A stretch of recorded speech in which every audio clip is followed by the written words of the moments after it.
Okay. It should be episode 2 of By the Numbers League of Legends edition, presented by Alphadraft.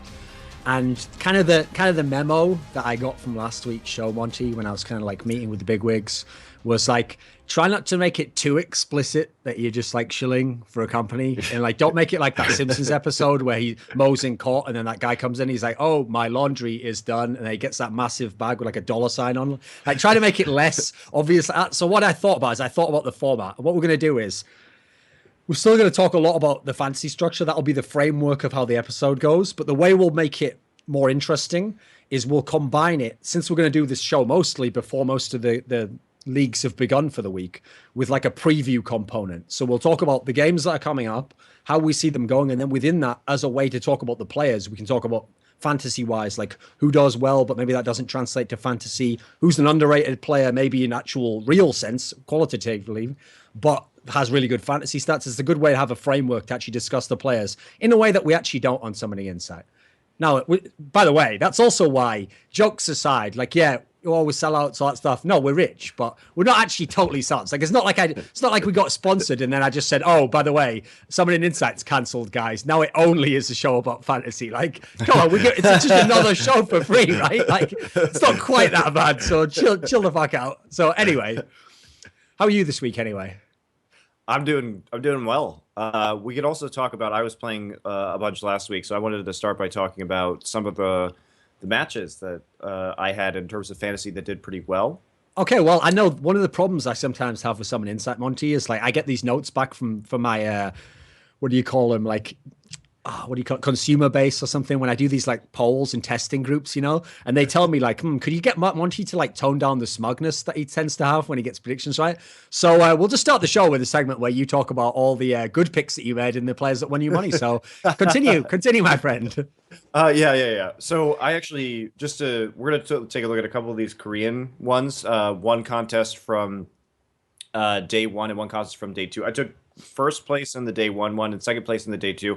I had multiple entries, but to give you a sense, I probably put in about $20, about 4 entries, 250 each for day 1 and day 2, and I got back about 70 or 80 in total. So I did pretty well in these competitions, but these are the highest ranking ones that I had from each day in terms of lineup, just to give some context to what we're talking about here.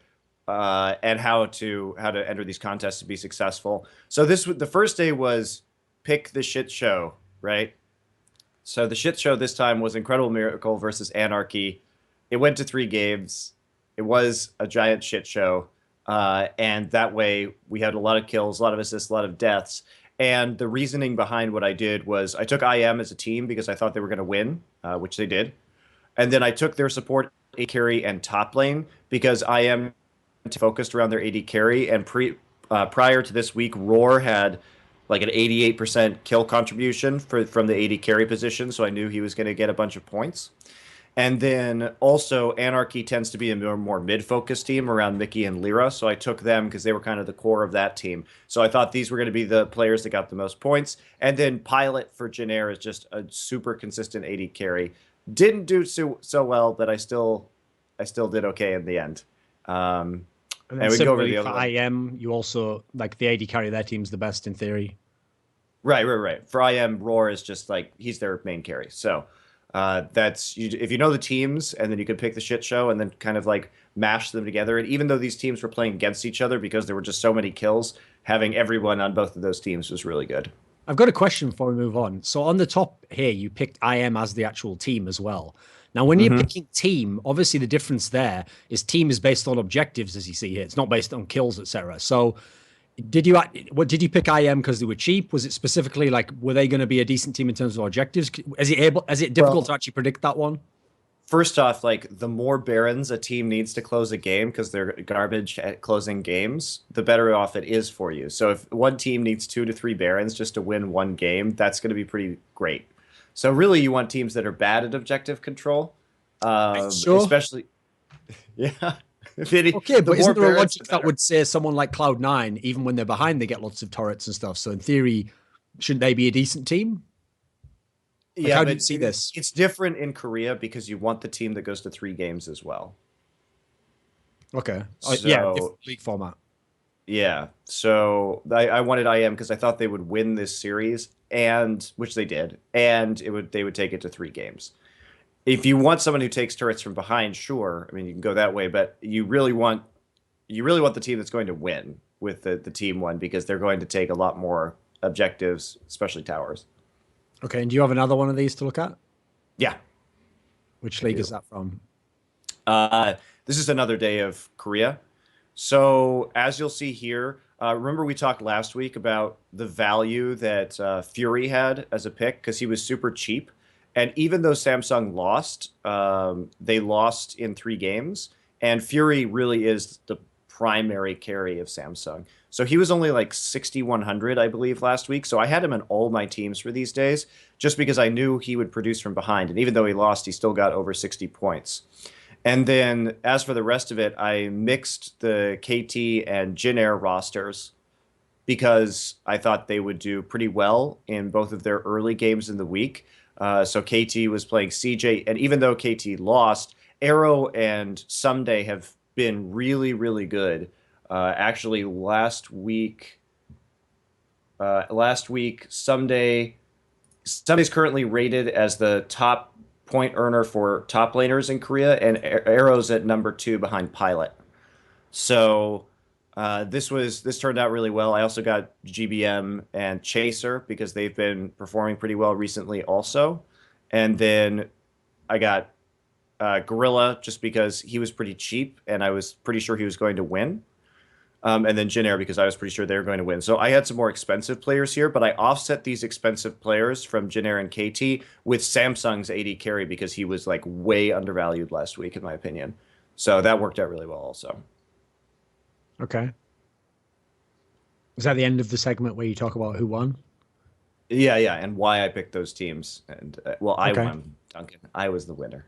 Oh, I see. Well, we'll try and actually link this in later on when we do the Korean part. I'll Right. try and recall which players maybe were unusual picks or who you think will continue their Yeah. form.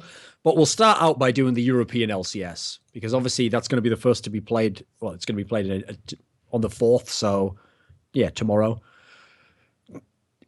Start out with the first day of play. I think we have 5 games. So what I'll do first is just list the games, and then we'll have a brief overview of like which ones of these should be close, which should be stomps. So first game, Elements versus Giants. Now last season, yeah, haha, Giants beat them. It was that game though where Elements like had the game 90%, 95% won, and then lost one team fight that actually cost them the whole game. With this new Elements, should they beat Giants handedly? I would think so, but Elements had one really solid win last week against a team that hadn't practiced, and then had one game where they lost pretty hard. So I'm not exactly sure about the whole Elements thing yet. I don't really have a great feel for them, I would say. I think this game's actually might be pretty close, and therefore might be worth taking a look at in Okay, so who terms you of fantasy. in terms of points, like an obvious one, I'm obviously going to mention it, is an obvious person in games that aren't going to be total stumps is Froggen. Because even if he Yeah. loses, his stats aren't bad. And when he does well, they're going to be pretty good stats overall. For Giants, though, who do you feel? Who do you like for Giants Yep. if you have to pick Hold, someone? just to talk about Froggen real quick, he was actually third in points among mid laners last week, in spite of the fact that he got crushed in one game. So he was pretty consistent throughout those 2 games. It's hard to get good numbers yet because there have only been a couple games. But Froggen's a player that does tend to play cautiously, so he's pretty good. But he's also pretty expensive this week. So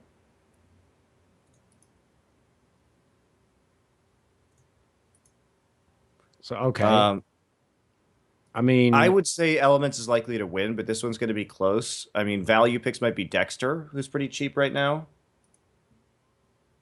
in terms of salary, the average is around 7,000 something around there. I think maybe like 7,400 or 500 is like the average for most players, I think. Yeah, Dexter's at 7,000 though, and he's also third in the table among points for junglers.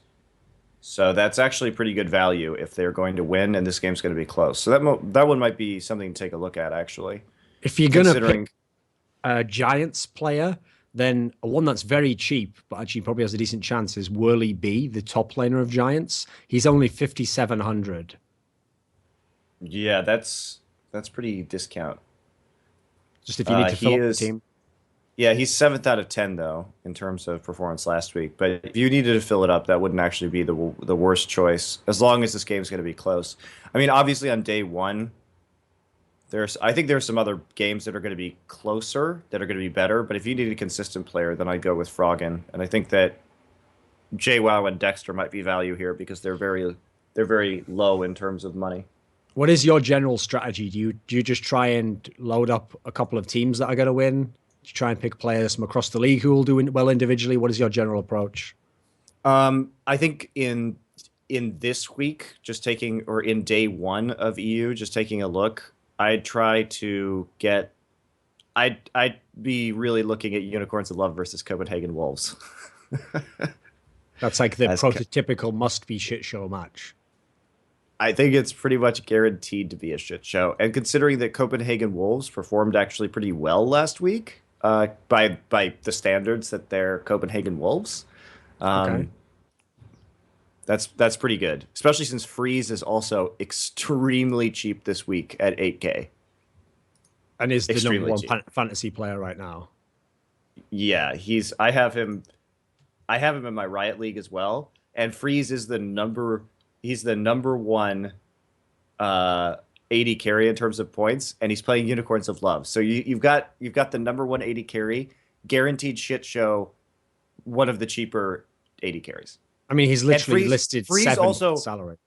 Freeze also plays really well from behind. He gets points even when he loses, or he did last week at least. So that actually is a pretty damn good deal. Okay, who else from Copenhagen Wolves, fantasy-wise, do you think's a good pick? Soren is super cheap at 7,500. He's the third cheapest mid laner. These are all real value picks this week. When I take a look at this, I'm probably going to try and pick Unicorns of Love and Copenhagen Wolves both in the same team because Yeah. it's likely to be a shit show. And the Copenhagen Wolves players are so cheap that you can offset them with some of the other some of the other players from Unicorns. So, okay, another Copenhagen Wolves player who's cheap is Unlimited, is only 5,900, but obviously he's going to be stood next to the other Freeze collecting assists from all those kills. So it's not a bad one for how cheap it is. Yeah, maybe go with Vizicachi as well in the top laner. The top lane position, go for somebody a little bit more expensive there, as opposed to just Young Buck. But who knows? Young Buck actually had a lot of points last week too. So The only thing is, though, one of the weird kind of anomalies seems to be that actually Power of Evil for Unicorns of Love, bearing in mind he's reasonably expensive, doesn't actually seem to be that much of a stats superstar. Because if you actually think of how they play Unicorns of Love, Power of Evil doesn't really have the games where he has like 13 kills, you know. He tends to have like a good game for Power of Evil is like 5, 1, and 3 or something, you know. That's like a kind of Power of Evil stat line. He's not the guy who, even if they win, goes crazy in fantasy stats, I think. What do you think? yeah, especially he's been playing a lot of these more poke-based champions lately. If we think about his Varus picks or his Kog'Maw picks, these are champions that are going to be probably not finishing people off, but setting up kills for other players, poking them down before the team engages. So the part of that is his picks also, I think. Right. Who else from like actually Kikis is reasonably high, 8,400 salary. What would you actually pick someone like Kikis into a fantasy team? No, he doesn't actually make that many points. I'd rather go with somebody more value like Airwalks actually in this matchup. And what about as teams? Like, would you pick either of those teams, Copenhagen Wolves or Unicorns of Love, as your team in the overall fantasy? No, I'd probably take Fnatic. Just because I'm pretty sure they're going to beat Roccat. So that would be, I think, a safe pick. Like, that's another danger with picking team, is that for team, you especially want the actual team overall to win. Yes. It's more dangerous if they look. Whereas with players, like you can have a player lose. Yeah, a player can lose but get you good stats still. That's less dangerous there. So you want the team to be the lock, basically.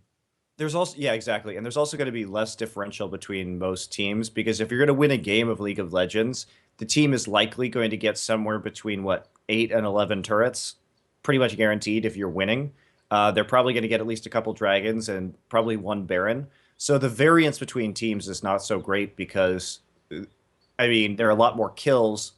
Kills are worth 3 points for a player, and barons are worth 3 points for a team in the game. So, I mean, it doesn't really matter. The variance between different teams is not going to be so great. So you just kind of want the one that's going to win. So if you said Fnatic's your team pick, does that mean you see Fnatic Roccat as like is this like a surefire win for Fnatic? I would think so, just based on Rockat's performance versus Fnatic's performance in day one. Now, all the Fnatic players are super expensive. In fact, all Fnatic players have the highest salary at their per position. But if you have extra, yeah, well, maybe if they don't just crush them in 20 minutes and get 0 points. I think that if you're going to go for value picks like Copenhagen Wolves picks, and then you want to fill out your roster with somebody who you know is going to be consistent, then Reckless is there if you have a lot of leftover money. And when I was picking teams, that's my approach when I picked Fnatic. Okay, is if I picked Fnatic, the first player I'm going for is Reckless, not for Febiven. Even though I think Febiven, his position is a better player than Reckless. If you think of how Reckless plays, if they win, Reckless is going to clean up a lot of kills in team fights. He's just going to last hit a lot of people. Whereas Febiven's style, he might kill some people in lane, but actually getting 2 or 3 kills in lane, stats-wise, isn't that great for fantasy. You want to be picking the players who are going to get the team fight kills at the end of the game, because they're the ones who are really going to go crazy in stats, assists, kills. They're going to really have crazy stats. So Reckless is like the dream fantasy player, pretty much. Yeah, he's quite good, and he's number 2 or was number 2 last week behind Freeze and EU in terms of AD carry points. So obviously, having the Freeze Reckless combo is probably still going to be pretty good in day one this week.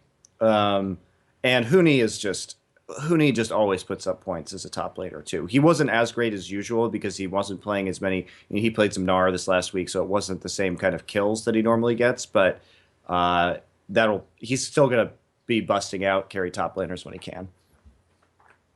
Now, H2K versus Gambit. How do you see this game going, Monty? I think I already know what you're going to say, but I think I have a different opinion, so let's see. The problem with H2K is that their games are so clean when they win that they don't produce a lot of fantasy points. They're like Cloud9, right? And when they lose, they tend to lose really hard.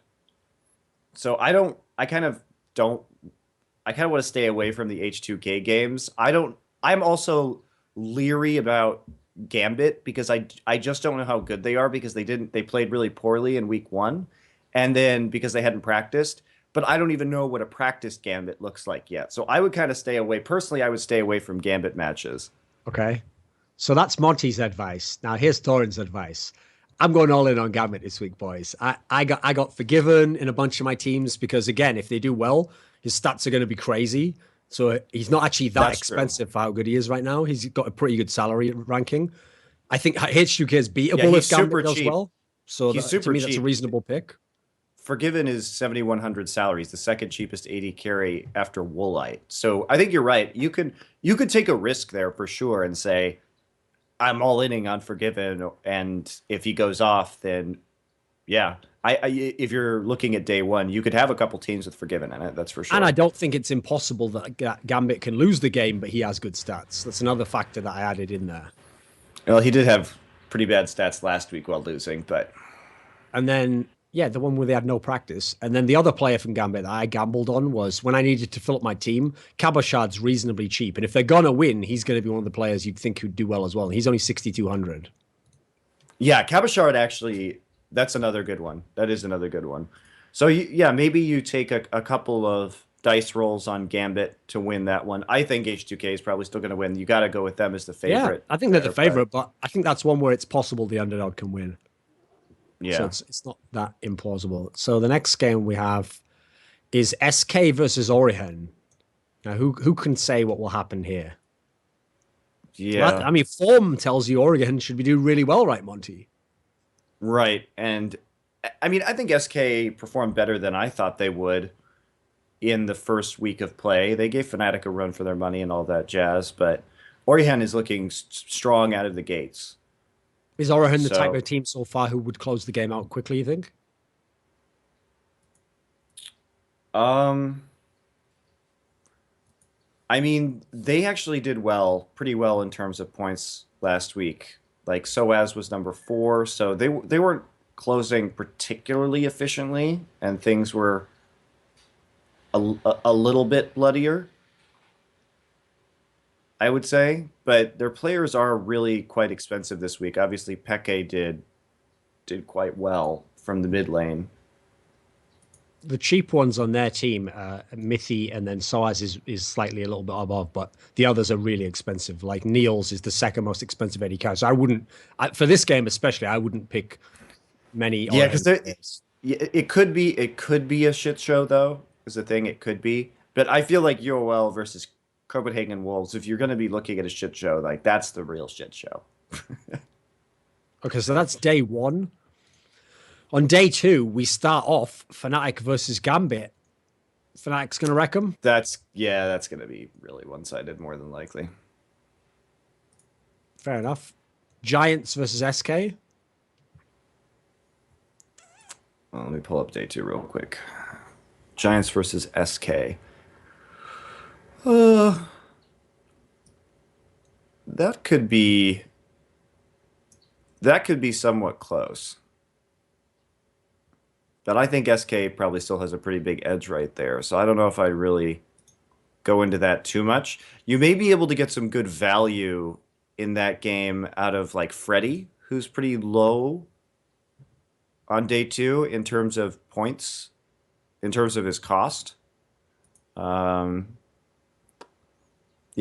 you may be able to get some good value out of Freddy, or actually Candy Panda too, relatively low that week, might put up some points versus Giants if you're trying to fill out a roster, but I wouldn't go too heavily into SK on that day. Okay, Unicorns of Love versus Roccat. Shouldn't this be a game that should be fairly long? I would think so. Is this the shit show of the 4 here, 5 here? Could be. It's either that or it's going to be Orihen versus Copenhagen Wolves. These are the 2 that are most likely. That's how I feel. If you were going to take a Roccat player, because obviously so far Roccat wouldn't be a team that we'd ever be picking anyone from. Is there anyone from Roccat you would actually draft, do you think? Just in terms of price, like is there anyone reasonable, you think? Nuke Duck's performance has been not too great, but he is really, really cheap. Yeah, he's actually the cheapest mid in the league at the moment. Behind Betsy. 6,200, Betsy's at 5,800. So last week, let's look at the stats here real quick. Last week, Nuke Duck ranked 5th. So he's good value, I think, especially versus Unicorns of Love. He might do okay. Okay, and Woolite is also very cheap. Yeah, I would not. Vander is very cheap. Yeah, I would not. Just steering clear of Roccat at the moment. Vander is actually good value here, I think, too. If you want to add a last player, I think he's got your. There's a possibility that Roccat gets the upset versus Unicorns of Love too. In which case, picks like Vander and Jankos become really high value. Jankos is the cheapest jungler, but he wasn't even the worst jungler in terms of points last week. He was middle of the pack. He was 6th out of 10. So actually, Roccat has some good value here if you think they're going to beat Unicorns of Love. They have some really good value. What about H2K versus Elements? Do you stay clear of this game? I would steer clear of this one. I think this one's going to be like a really low kill affair. Just knowing the more, I suppose, tactical styles of both of these teams, and the more reserve style from Elements and the objective-based style of H2K, that I just don't think this game is going to produce that many fantasy points. So that leaves us with Orihen, Copenhagen Wolves. Is there anyone in this particular matchup? Is there anyone different based on the players we were talking about before? Are there any that you're going to highlight specifically for this type of matchup? The problem with the Orihen players is they're all really expensive. Every single Orihen player, just like all the Fnatic players are number 1, every single Orihen player is number 2. So just due to the expense of the players, I'm not sure you're going to be able to fill out a roster. I would kind of I take Copenhagen Wolves in the hope that they win, and then maybe I'd bet more heavily actually on the Unicorns of Love versus Roccat game and try and play both sides of UOL versus Roccat, and then just play one side of Orihen versus Copenhagen Wolves and see if they get the upset for a million points. Just because the prices of the Orihen players are so high that I don't think you can put together as good of a roster. Even if Orihen wins, you're going to have to balance it out on another matchup and probably one that you think is going to win. So you'd probably have to balance it with SK, whose players are comparably expensive as well. So might be worth going for the Hail Mary here and for the CW players.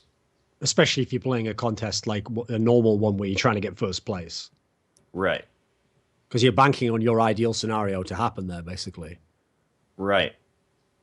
Could lose out on that one. CW still the underdogs in that matchup, so I wouldn't say the odds are with you, but the payout is pretty big right there. See, what we're going to do now is for the memes, because every successful show I've learned, Monty, needs memes that people repeat. I'm going to have one where you dress up in really theatrical, like, sort of clothing. It's like a period set piece, and it's just you, say, like, shilling for Alphadraft, saying, like, may the odds ever be in your favor, or something like that. That's what Be ever in your favor. Whatever. I don't... Listen, Monty, I don't watch shit like that. Like, you've just given yourself away there, mate. You should have been like, yeah, that's what they say on that movie or whatever. Like, but you've given yourself away. See, Monty's the guy out of the two of us who watches Twilight. He loves some, what even is that? Catching Fire, whatever it's called. Hunger Games, that's right. Personally, I'm actually the real man of literature. I'm sort of everything Monty pretends to be. He affects my personality, actually. But I'm not insecure, so I don't have to show that in public, I pretend to just be like, a working man, See how the dynamic works here, guys? Okay, so anyway, let's move over to North America, Monty's region that he actually represents there. So the region that I represent? Yeah, it's your region. I didn't even live there. Yeah, it's true. You have betrayed them in many senses. That's another region. That's another set of people you sold out for the money, Monty. So anyway, so over in NA, we start off. Enemy Esports are going to play Liquid. Now, on paper, Liquid finished third last season. Enemy's a brand new team.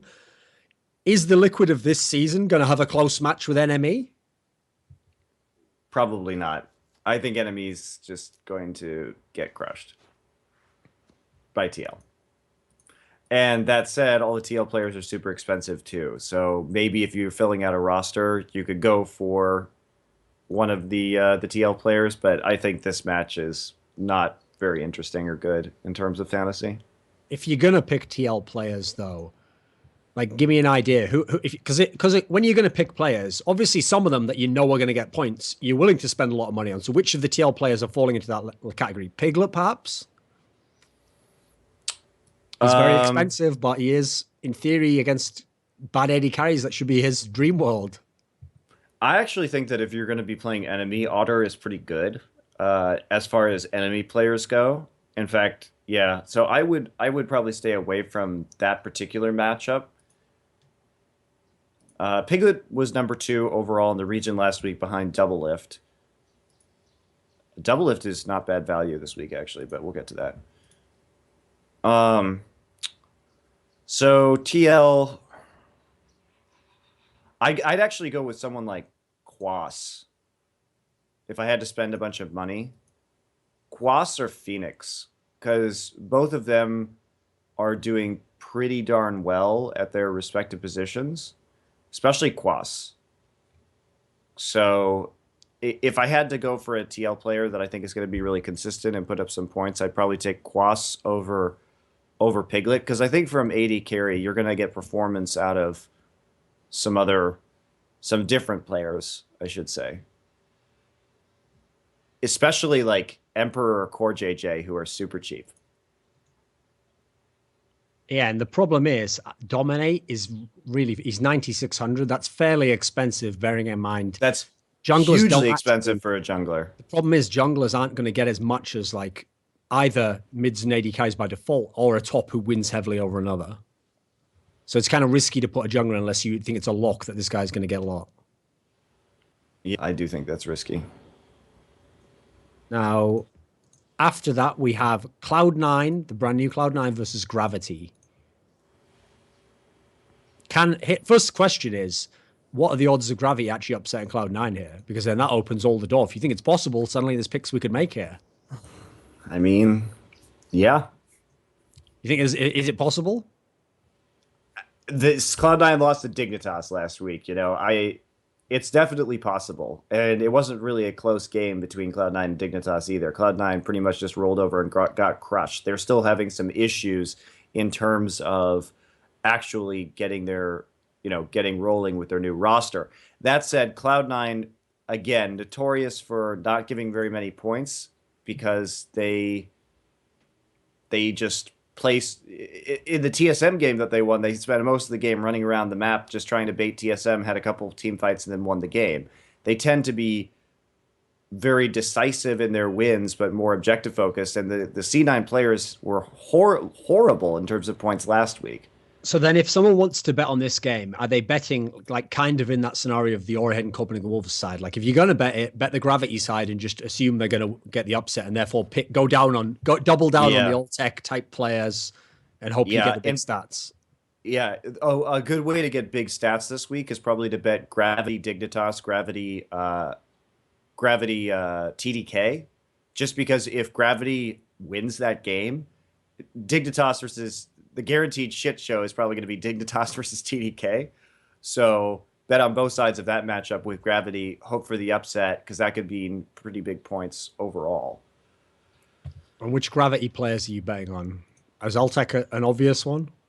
I actually would stay away from Keen. I think Keen is... Because no one knows what he's going to play, including Keen? Yeah, like if he's going to play Malphite and get 0 kills, then what the fuck? I would lean more towards Haunts are so expensive though. Haunts probably isn't worth that value, even though he was 3rd in points last week. He's 4th in salary among top laners, and still not likely to win. Altec's also very expensive, but more of a Bunny I don't know. The Gravity around 7,600. Yeah, that's 3rd most expensive among supports, though. So that's supports, though, because supports, again, like junglers, is not a super big role to go in on. You know what? I take it back. I actually wouldn't take Gravity. They're too expensive for the fact that they're likely to lose. Okay. Well, what about this game, Monty? This has to be tantalizing for you. TSM versus Tip. This could be a lot of kills, right? Yes. This one could very well be a lot of kills, and another great strategy this week might be to bet like TSM Dignitas, TSM... In fact, what I'm probably going to do is do TSM Dignitas, TSM TDK, Team Impulse Dignitas, Team Impulse TDK, and just bet on both sides of those matchups since they're likely to be close. And Tip tends to have pretty bloody games. So let me ask you this. Is this where Monty falls back on last season's dream that he's just going to buy up Rush and hope that Rush actually plays Champions League Rush Impact and abuse Santorin? Yeah, Russian Impact, definitely. So it's all about the top jungler all in for Monty here. That's right. I think those are going to be the most value positions. Impact had a bad game against CLG last week, which dropped him, but he did. I mean, his first game when he played Yasuo, he got 1 billion points. And it's fucking Impact. It's Impact versus Dyrus. I mean, this is a great matchup for Impact. Well, for both of them, Impact and Rush, okay, they are both 3rd highest ranked. But actually, for the actual salary amount relative to all players, it's not that bad, actually. They're both 8,400. So that's actually, it's above average, but it's nothing crazy. And if you think that they're going to do well in 2 games, well, I mean, you're only betting the first game in most of the contests, right. But that's not terrible. And if you're filling out the rest of your roster with Dignitas or TDK players, they're going to be cheap. You can afford to spend money on the players you think are going to do well. In Team Impulse, probably the most valuable players are Rush and Impact in terms of that's where you're going to probably get more production compared to Dig versus TDK. Although if you're taking TDK, there's an argument to be made that you would take Seraph and then take Apollo or someone like that instead. And just because if TDK wins, they're probably going to get a lot of points for Seraph as well. So this is where we have to use this show, Monty, and the power of what this show's capable of with this different premise to be able to actually give props, I do like the inverted commas there, to players that actually we routinely abuse, but we can say they're good and then just pretend not to mention the fantasy part, and then fans will be like, oh, okay, they acknowledged him. So Monty, if you're going to bet the TSM side of this, you would if this was a real show, you'd be like, hey, Bjergsen's the best player, like he's gonna have the best impact. But you know what, Monty? There's a guy who plays AD carry. That's a position that gets a lot of points. Who in a messy game like this, Wild Turtle, he's 9,000. That's not the most expensive. That's not a bad bet, right? I agree. It's not. It's definitely not a bad bet. Wild Turtle did pretty poorly last week, though, which is why he's, I think, a little bit lower this week. He ranked 7th out of 10 in terms of points from 80 carries. But I think he should be able to do okay in this game. Because the thing about it is that, while Wild Turtle isn't great at laning, in fact, he's below average for an 80 carry at laning, it's Apollo and Adrian. It's not super intense competition coming from that sector. Is there anyone else on TSM you'd put money on? I'd say Bjergsen, and I agree with you. I think Bjergsen and Wild Turtle are probably pretty good bets. Lustboy as well. He's fairly cheap, 7,200. That's not terrible. Yeah, it's okay. In general, I tend to, just my approach at the moment is I'm tending to stay away from supports. Like I never spend a lot on my support. Because it's so hard to predict when a support's going to do well. So I tend to just try and with them, I try and get one that's cheap, but I think has like an off chance of having good points as a result of what team he's on, basically. I also think that supports are one of those positions that tends to do well when their team does well. It's hard to have a good game from behind as a support. But I would just take a support that's cheap that you think is really likely to win. So, and by the way, if we're talking about players, I mean, we talked about how shitty Cloud9 is for fantasy, but even Lemon Nation here might be okay just because he is actually cheap and they're likely to beat Gravity. And with supports, once everybody groups up, they get assists in team fights, and they're not a very productive position in the first place. One player I should mention before we move on from TSM is, even if you think TSM's going to win, I would probably say don't ever get lured in by how cheap Dyrus is, because we've all seen games where they win the game because Dyrus can play from behind really well as a tank. So you're not going to get a whole lot of fantasy points out of those wins. So those wins are deceptive. He's cheap for a reason. Yeah, he was 8th out of 10 in top laners last week. He only had 17 points a game on average. So that's pretty shit. See, that's another example, Monty, of where we get to use the opposite logic. Like in a real show, I'd be like, listen, stats-wise, he's never going to be great, but he actually contributes like intangibles to the win and helps the team concept. But in a show like this, I could be like, no, Dyrus is trash. He will never do anything. Even when he wins, who cares? Anyone could be in that, all the old crap that all the fans say. I mean, I'd much rather have Seraph than Dyrus, because Seraph actually can produce that one points. Okay. We all know that one. Okay, so he's cheaper, but he's cheaper, but he also has higher average points this season so far. Not by a lot, but... So how do you like, Monty, the grudge match? Team 8, Nien versus Doublelift. I always said I'd be better than Doublelift. I'd continue. Now you get a chance to show it. Is this going to be an epic AD carry battle? No, I think CLG is just going to crush Team 8. Well, so much for that then. Is there any CLG players you'd want to bet on still? Doublelift, because he had a crazy number of points last week. He was number 1, but it's also the way that he got his number 1 in the region. He averaged nearly 50 points last week, which is a game, which is massive. So he's also not the most expensive AD carry. So if we have a similar situation, if you have to fill out a roster, the other thing about Doublelift is last season, he had the lowest variance between games that he won and games that he lost. Doublelift's a player that's very consistent, does well when he loses, does well when he wins. So I think that he's like one of the players that you really want to pick. He's fantastic for fantasy. Which then brings us to the match you highlighted before, the shit show on the horizon, as it were, Dignitas versus TDK. And TDK, I think, should have their starting roster back. So that means that they should actually put up more of a fight against Dignitas than some of the games in the past week. So this is also a great, just matchup wise, like the 3 carry players on each team are the best players on each of the teams in theory. So it should be a good player matchup, I think, in terms of producing a lot of kills going along in the game. Yeah, exactly.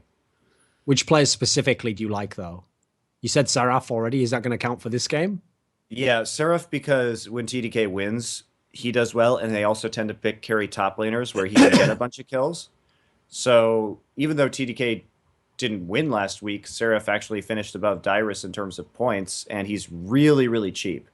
And because he plays these carry top laners, if TDK wins, he's likely to have a good score line for fantasy. I mean, Ninja's super cheap also. Everybody's cheap, so you can kind of just play both sides here. Gamsu is 5,000, and this could be a game where he can have a good game. I mean, that's a very good like bargain pick to. But Gamsu plays more tanks is the problem. Okay. And Gamsu, even though Dignitas beat C9 last week, he still averaged less than 10 points a game. So I would rather go with Seraph. Yeah, I would rather go with Seraph.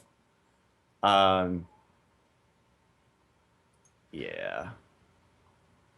Seraph. In terms of that top lane. Okay, so the 2 junglers for both teams are very cheap, but also crap players. So would you pick either of them, Monty, for this? Well, you have to pick one of them if you're going to try and play both sides. I'd rather have Kez, I think. Actually, Azingi had that really good game versus C9. I'd go with Azingi. Okay. He was the main reason they beat Cloud9, actually, with his Zac play, so...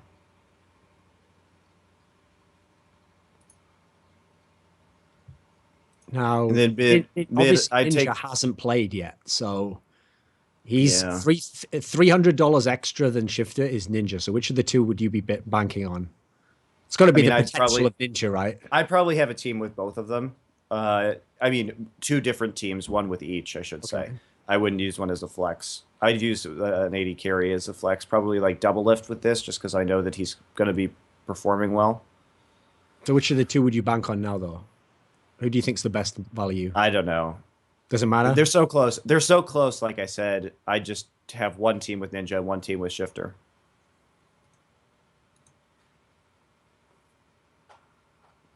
Is this the type of league where you might actually pick Kiwi Kid? Is he going to produce a lot of points? Considering his 5,000 salary? Oh my god. This is torturous. The which is better, Kiwi Kid or Smoothie? Oh, Baby's the support TDK. Well, he was the sub. Okay.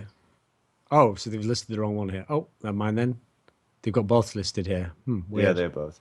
Okay, Smoothie. Well, just in case we don't get back. Obviously, this also depends on the fact that these players are actually able to play, which hopefully they will be. I'd take Kiwi Kid. Fuck it. Yeah, why not make some money off him? That's what he's there for. Anyway, so now we go to day 2.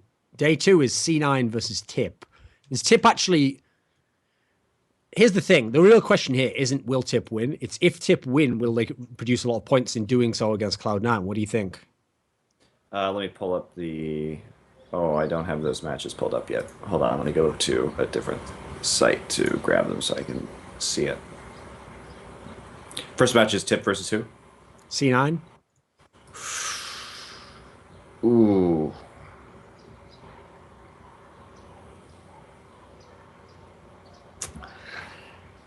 I don't know about that one. Is Tip actually a team that you would pick for the overall team in either of these play days? When they win, they have a lot of points, right? So you have that advantage going into it. But they are pretty expensive as a team this week.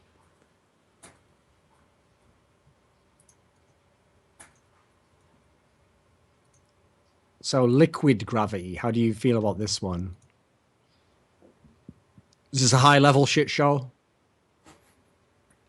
Liquid versus gravity. Probably. What do I want?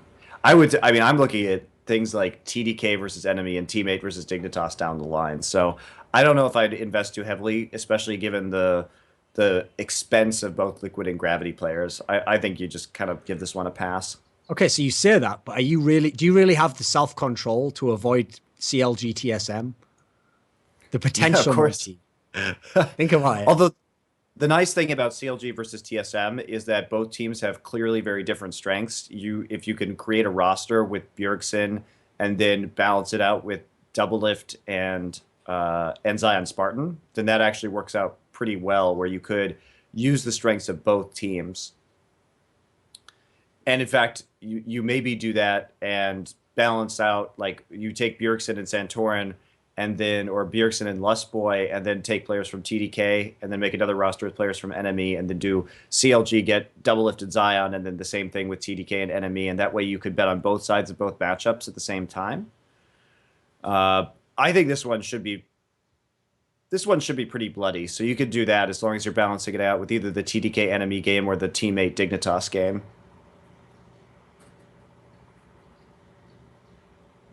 Yeah, I think that sounds pretty good. So taking a couple players, I wouldn't bet on this match unless I was betting on both sides of it, like I said, and betting on both teams' strengths.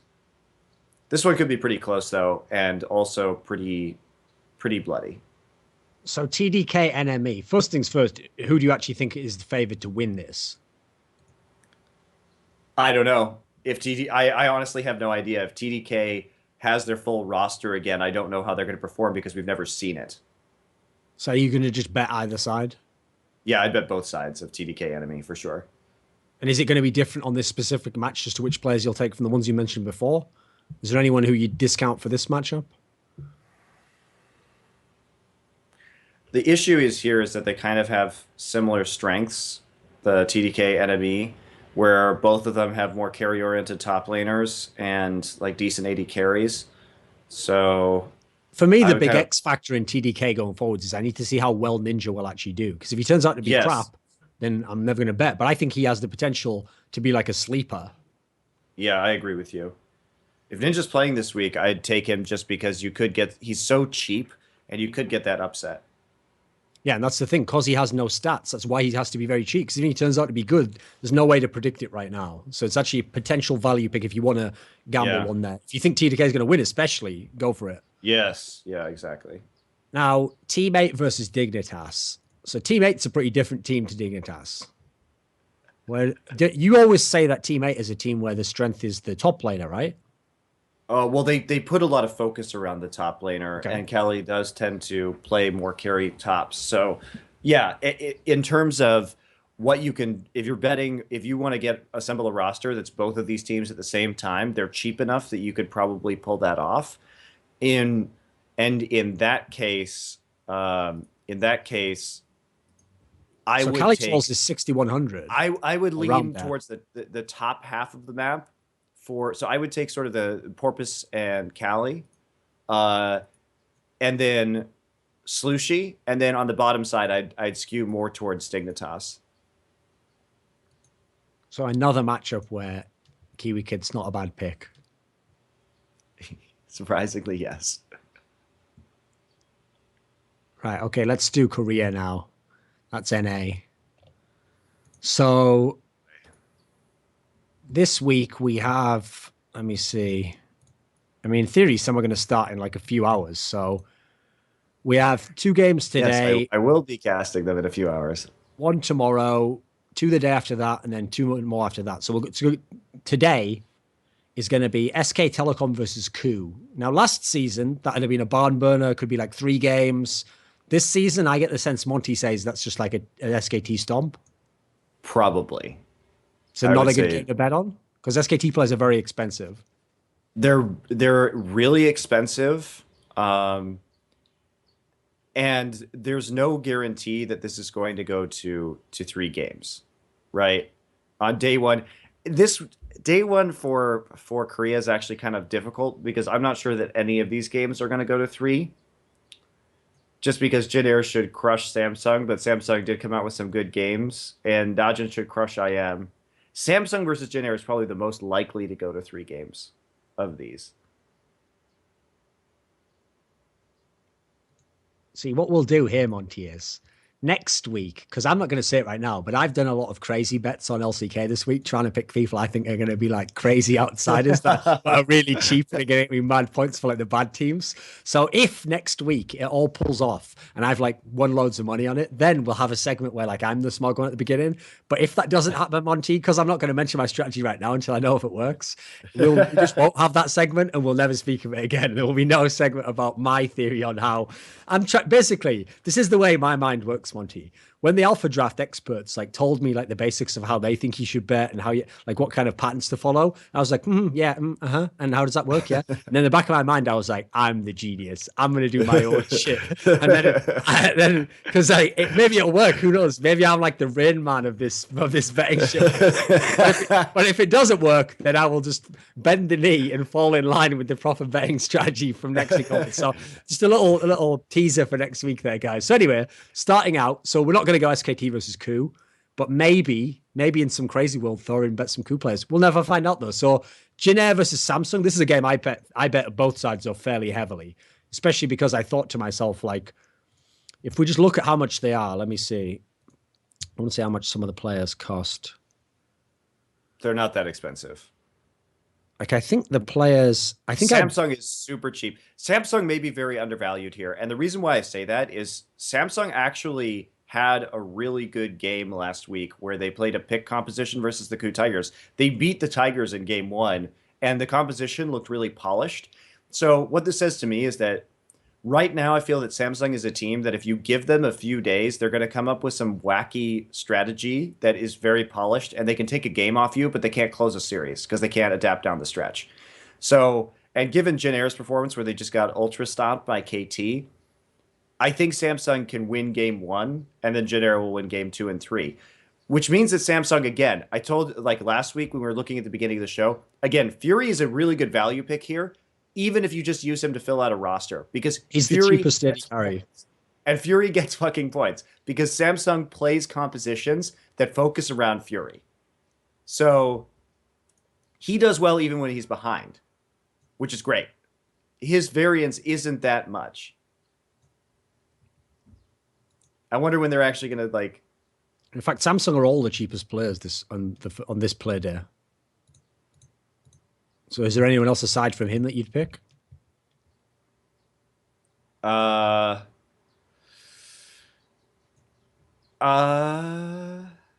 me just looking right now. Oh, the other player that you want to from Samsung versus Jin Air, Pilot obviously had a bad series against KT, but otherwise just maintained a really high KDA. What about GBM? He's 8,200. He's the third highest ranked one on this. So if you're talking about big point scale, that's not so bad for that much salary. Well, GBM is actually number 2 in terms of fantasy points produced out of the mid lane right now, behind EZ02, who's number 1, who's only played 1 game. So that's pretty good. I mean, if you have extra points to splurge on EZ02 or Faker, they're so consistent. Faker has very little point variance when he's ahead versus when he's behind. So you actually might pick Faker anyway? Yeah, just because he's super good winner. Just guaranteed points. So he's like the big his standard deviation is incredibly low. Like he just is ridiculously consistent. Okay, so on day 2, Najin plays IM. You're that convinced that Najin just creams them 2-0? No, I'm not, because Najin lost to fucking Anarchy, dude. Najin is just crazily inconsistent, but you never know which Najin you're going to get.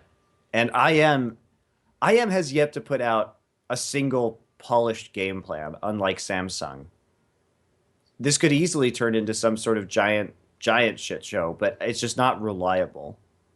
I feel more confident about Samsung versus Jin Air going to 3 games than I do about Najin versus IM. But IM does have some cheap players, though. Like their jungler is 6,000, top lane is 6,000. And Roar actually puts out a lot of points, is the thing. They're 80 carry, and he has a really high kill contribution. So there is some upside to picking Roar. There's some upside to picking Frozen, who had a really good week last week also. What about picking Najin AD carry, 8,200? That should be good for some points, right? But Roar did better than OQ did last week by a little bit. Obviously, though, if Najin gets the Vayne and OQ has his hands on that, he can really put up points, and they've been really prioritizing that Vayne. I'm not confident in this one. I feel like Najin's just going to 2-0 it. Okay. So, Ku versus CJ. Now, come on, this has to be 3 games, right? You're that hard. You've just hopped off the GE Tigers bandwagon so hard that now you're like flying a little CJ flag. Yeah, they're really good, man. Like CJ is like a 3-game team, dude. They just do that to everyone. Yeah, I agree with you. Actually, I think CJ gets lazy sometimes in picks and bans. They played a really garbage composition versus KT in game 1, so I think I agree with you. Especially looking that the other matches are all going to be stomps. So I agree. This is by far the most likely one to go to 3 games. And the players on CJ and Ku are not... The Ku players are more expensive than the CJ ones at every position, but CJ is the favorite here. So this is actually really good value for CJ. This is really good value for CJ. Like in a matchup like this... I mean, he didn't have great stats before, but Coco is 9,000. What do you think of that, bearing in mind who he's playing against? I mean, he has a pretty good chance to get some good points. Absolutely. I think Coco's... Yeah, especially matchup-wise. Kuro was 9th out of 10. Or actually more than that, 12, because it's... We've over multiple weeks of Korea so far, and we've had some mid lane substitutions. So he's really in the dumpster in terms of points right now. So here's the question: if someone was to decide on this game to take an AD carry, there's only 600 difference between Prey 10,800 and Bang 10,200. But you're saying CJ favored to win. So would you actually take Bang out of that with the 600 discount? Bang is higher money. I think I'd take space here. You take space? Oh, I meant space actually. I didn't mean to say Bang. I mean out of CJ. Yeah, sorry, you're confusing me. Okay, so would you actually take space over Prey in this matchup because you think CJ is going to win? Yes, because I think CJ is going to win. Let me just check their points from the last few weeks, though. They're really close in terms of points. Prey is 6th overall. Space is 7th. But because I think CJ is going to win, and because CJ has been building compositions more around Space recently, like a lot of Jinx, so have the Tigers. They've actually been running very similar styles of composition. But because I think CJ is going to win, I think Prey will have a few more points. So Mad Life is 6,400. What do you do in general? Are you like me? Do you tend to stay away from supports in terms of not just getting really bargain ones? Yeah, you could get some pretty decent bargain ones. But Mad Life's KDA is actually pretty good. Mad Life, let me check his average points per game.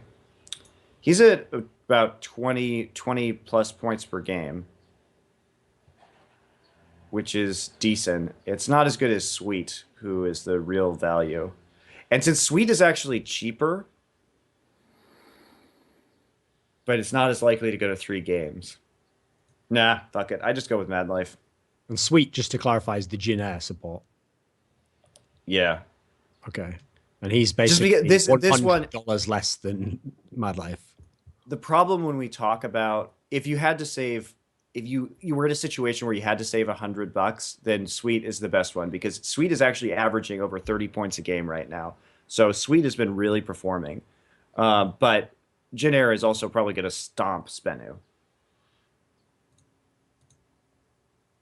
Why do you think the problem with the weeks or the day 3 and day 4 for Korea is that the other 3 matchups beyond the Tigers versus CJ are all incredibly one-sided. Okay. Is there anyone out of these other two, Samsung SKT and IMKT, who you're still going to pick? Okay, so you said Faker's he's basically like a reckless, forgiven type lock to get points no matter what almost. Yes. So he's still a decent one to spend a lot on. What about from right, but KT though? Is there a lock there? Samsung, I don't think can upset SKT even with a lot of polished play. So, but again, Fury, super cheap. If you have a lot of high expense players, like if you take a lot of players from CJ and from the Tigers and you just need a flex player that is going to put up points that is cheap, I would definitely go with Fury again. I think Fury is just such good value. The problem here is that, like you're saying, you're expecting KT to 2-0 IM, and the problem is KT players are very expensive. Yes. Like Nagne is $100 less than whoever plays for SKT. So even if they're both going to 2-0, why not pick the SKT one and gamble that it's Faker that gets played, and you'll get a lot more points than Nagne, one would assume. Because here's the reason why. When Nagne wins a game, his points are actually better than Faker's. Like his average points when winning are second highest behind EasyHoon. And remember, when KT wins, they tend to get a lot of kills in their win because they do a lot of turret diving and they just dive you into your tower. If we look at how many points they got in the first game against CJ, so Nagne is a player where if you think Nagne's going to win, he puts up a shit ton of points, more points than Faker does so far this season. Just something to consider, because they tend to play bloodier games when they're winning. There's also the factor in terms of direct matchup. If Faker plays, he's playing against Samsung's mid, whereas Nagne's playing against Frozen. That's true. Shouldn't that be a bigger differential between the two? I agree. Yeah, that's true. Like the likelihood of Faker then also snowballing is pretty good as well.